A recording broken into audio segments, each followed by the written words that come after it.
Bonjour, c'est Julie. Aujourd'hui, on va parler de la puissance masculine. Alors juste avant ça, je voulais juste te signaler que j'ai mis un sondage sur mon site, sur Facebook, Twitter et YouTube. Donc si tu as envie de m'aider, il y a le lien juste en dessous.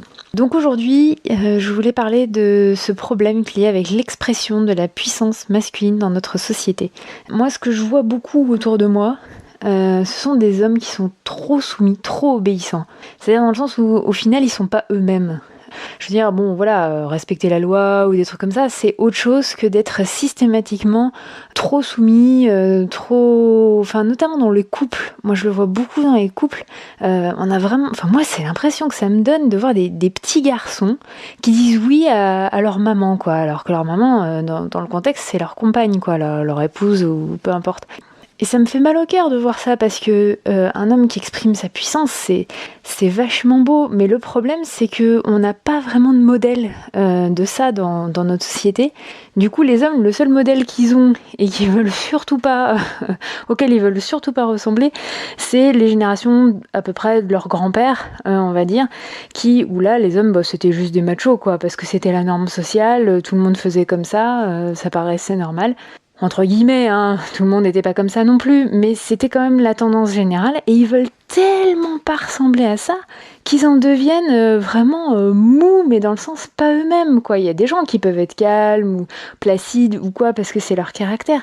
Mais là, c'est pas une question de caractère, c'est vraiment une question de conditionnement ils préfèrent en fait on leur a appris depuis tout petit à bien obéir et tout ça, mais ils préfèrent encore être trop dans la soumission que d'être trop macho parce qu'ils s'en voudraient trop, et effectivement c'est pas un modèle enviable, et leurs compagnes à côté de ça font office un peu de maman pour eux, qui va un peu sous leur dictée, enfin la plupart des choses, et qui elles vont malheureusement dans un masculin extrême, parce que bon, les femmes peuvent s'affirmer, c'est pas la question, mais là elles partent vraiment aussi dans un extrême de masculin, tellement elles veulent pas jouer à ce qu'elles ont vu de la génération de leur grand-mère, à la femme soumise, ultra soumise, bon, tout le monde a une grand-mère peut-être maintenant les plus jeunes, leurs grand-mères sont plus de cette génération-là, mais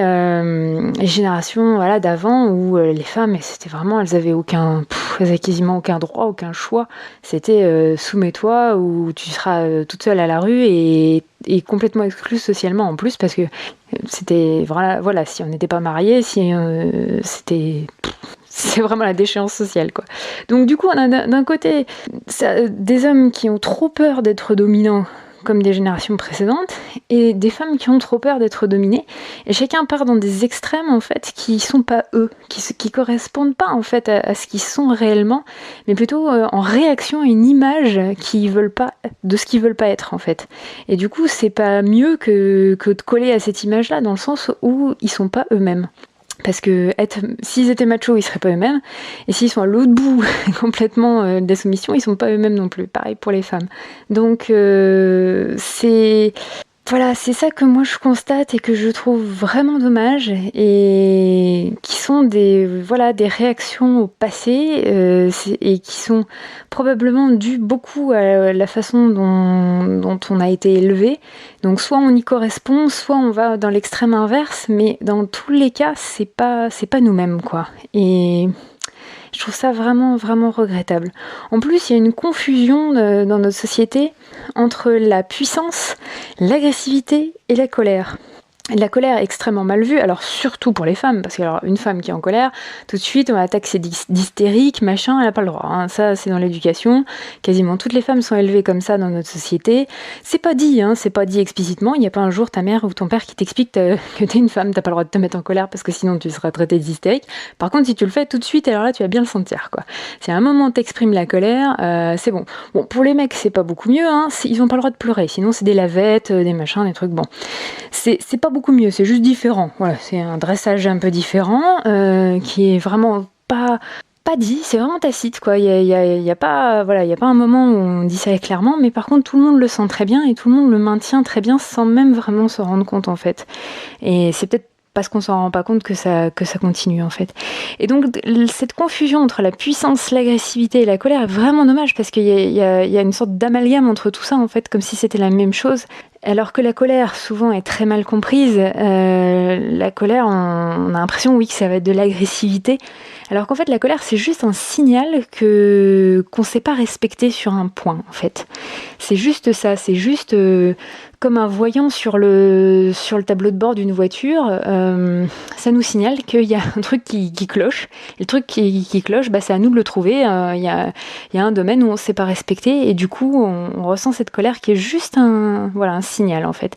Après, l'agressivité, quand quelqu'un, entre guillemets, on est réduit à de l'agressivité, bon, c'est un peu méchant dit comme ça, mais en fait, l'agressivité, ouais, c'est un peu le dernier recours quand on a un sentiment d'insécurité ou une impression d'impuissance à prendre soin de soi ou à répondre à un besoin. Donc répondre à un besoin, ça peut être aussi le besoin de protéger son enfant, par exemple. C'est pas forcément que pour soi, mais c'est que on se sent en insécurité ou on ne se sent pas en capacité de répondre à la situation, à un besoin ou à prendre soin de soi. Et du coup, là, on passe dans l'agressivité, parce que si on sait comment prendre soin de soi ou prendre soin de l'enfant ou prendre soin de ce qui a besoin, on n'a pas besoin de partir dans l'agressivité en fait. On résout la situation, c'est tout. Il peut effectivement y avoir un petit peu d'énergie, un peu de colère ou un peu de machin, mais on va pas agresser quelqu'un si on a une solution en fait. Ça n'a pas de sens. Et la puissance, par contre, qui du coup est très très mélangée à tout ça pour être teintée de négativité, en fait la puissance, elle découle tout naturellement du respect de soi. En fait, c'est juste ça. Quand on est dans une situation où on se respecte, on est directement en contact avec notre puissance, qui elle est toujours là, que ce soit la puissance masculine pour les hommes ou la puissance féminine pour les femmes. Il n'y a pas à la rechercher, cette puissance. Il n'y a pas à se dire, bon, qu'est-ce qu'il faut que je fasse aujourd'hui, ou qu'est-ce qu'il faut que je fasse tous les jours, ou qu'est-ce qu'il faut que je travaille. La puissance, on l'a déjà, elle est déjà en nous. La seule chose qui fait qu'on n'est pas en contact avec cette puissance-là, c'est plutôt justement des conditionnements liés à l'ambiance sociale dans laquelle on a grandi. J'en parlais tout à l'heure avec, par exemple, le fait que les nanas n'ont pas le droit d'être en colère parce que sinon elles sont taxées d'hystériques. Les mecs, ils n'ont pas le droit d'avoir peur, sinon ils sont traités de lavettes ou considérés comme des lavettes, ce qui n'est pas beaucoup mieux.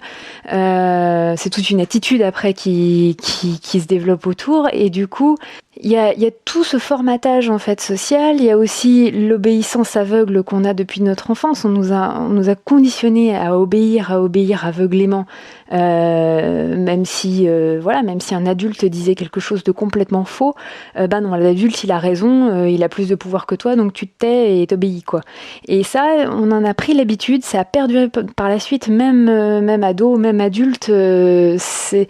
Tous ces trucs-là restent en fait parce qu'on n'en a pas conscience.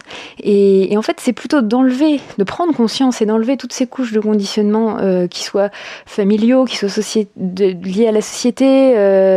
Et à ce moment-là, quand on enlève toutes ces couches, là, on la voit, on la ressent, cette puissance qui est déjà là en fait. Et je voudrais juste finir avec cette citation sur ce sujet, c'est il n'y a rien à faire ou à améliorer, il suffit d'enlever ce qui n'est pas nous et nous sépare de nous.